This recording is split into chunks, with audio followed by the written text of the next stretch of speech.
Attendez. Oui. Je pense que Constant Moutamba, ce n'est pas un voyou.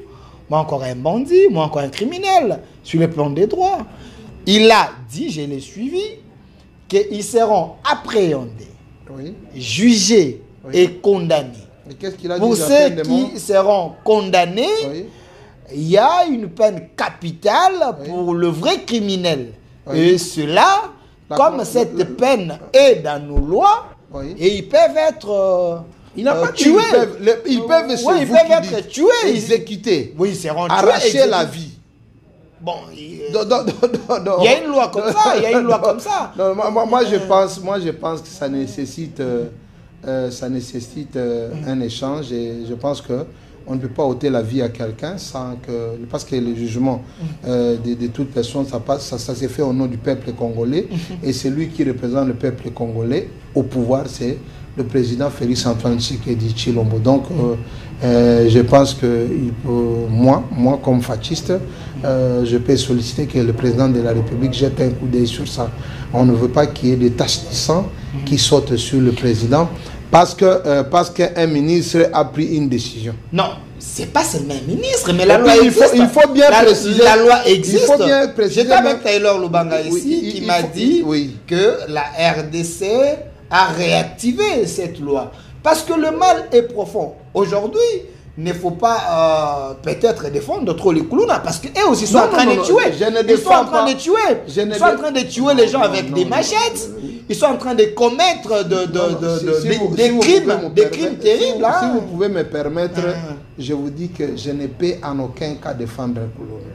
Mais je vous dis, faites-les. Tuez 10 Koulouna ici, vous verrez les droits de l'homme s'élever ici. Vous verrez l'opposition parler. Vous verrez la communauté internationale parler. Et tout ça, ça va retomber sur la tête de quelqu'un qui est en train de réfléchir pour le développement du pays et qui commence à se mettre sur sa table en train de défendre la question des Koulouna. Mais non, quand est haute la vie des Congolais, tue des Congolais, les droits de l'homme est où? Mais la justice doit faire son travail. Mais la justice fait le travail, mais la justice arrête. Mais quand la justice envoie en prison, ils ont leur manière de négocier avec les corrompus là. Un mois, 2 mois, ils sont dehors. Et qu'est-ce qu'il faut faire? La même personne a déjà fait la prison plus de 4 fois et ils continuent à tuer. Mais qui les a libérés? Mais non. Vous savez combien de Koulouna ont quitté la prison Magala? Et qui les a libérés? Peut-être vous ne savez pas que le ministre Constant Moutamba est allé libérer plus de 1000 prisonniers là-bas, y compris des Koulouna, qui ont été libérés et qui ont été arrêtés le même jour.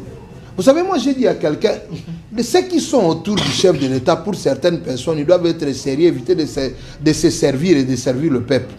Le projet de 145 territoires là, va lire un peu le projet de 145 territoires, où il n'y a aucune prison.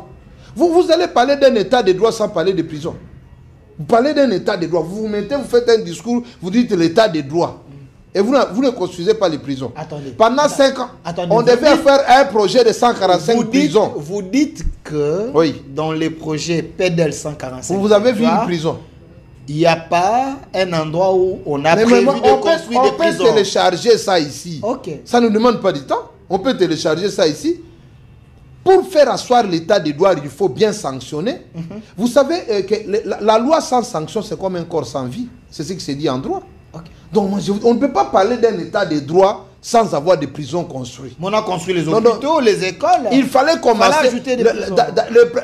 Comme nous, on est venu avec la vision de l'état de droit, la première des choses qu'on devait faire, c'était de construire des prisons, y compris des prisons VIP. Les ministres savent que moi j'entre en fonction, mais je risque de sortir par cette prison-là.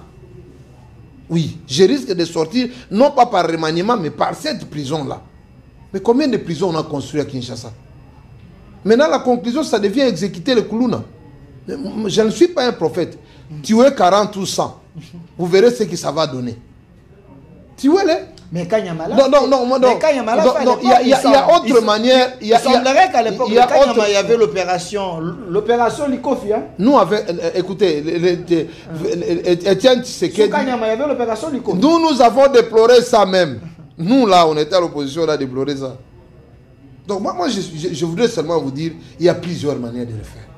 Au lieu de construire ces bâtiments qu'on a construits de finances ici, qui a coûté autant de millions que tu connais, qui n'est pas terminé. Mais pourquoi on n'a pas construit 40 prisons? Pourquoi on n'a pas construit? Est-ce que le ministre du budget est à l'extérieur? Est-ce que le ministre des Finances est à l'extérieur? On pouvait construire combien de prisons dans ces pays? Parce que ces gens qui savent que la porte de prison est ouverte pour eux, ils ne peuvent pas penser à ça. Okay. Ceux qui détournent, pour la plupart, ce sont des gens qui décident. Ce sont des gens qui décident. Donc, ce sont des gens qui amènent des projets. Avant de faire le projet de 145 territoires, dans les projets de 145 territoires, les premiers projets qu'on devait avoir dans les conditions de l'état des droits, c'était 145 prisons. Donc c'est une recommandation, nous allons envoyer à qui des droits. Qui va accepter ça?